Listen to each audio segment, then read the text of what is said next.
فيلمني كرولوس عثمان سبب مالي تفكر أبتني بيك تولاتا. السلام عليكم ورحمة الله وبركاته. قبجمتوتا في أردفتوتا خينيا إيجا عرّا ودوغ الدسيسا قبني سنف دفنيتي جرا دوغا فيلمني كرولوس عثمان أدام باني جرا akka dubbatamaa jirutti Buuraaq dhimma maallaqa Turkii fiilima tokkoof jecha liiree miliyoona 4 gaafate san irratti hundaa'uudhaan Mahammad Bozdaagi waliin waliif galuu hin dandeenye. Akkasuma Buuraaq Instagram isaanillee unfollow godhee jira.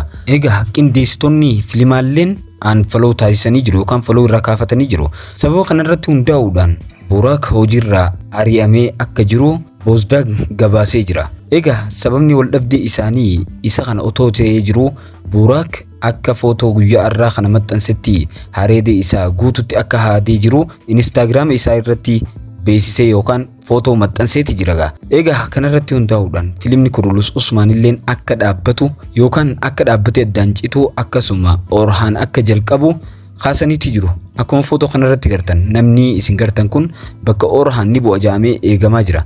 Egaa mee waan gara boodatti dhufu waliin eenaa haga odeeffannoo biraatti walitti jechaanutti video kana like share copy link godhuu hin dagatina warroonni haroo taatan follow godhadhaa.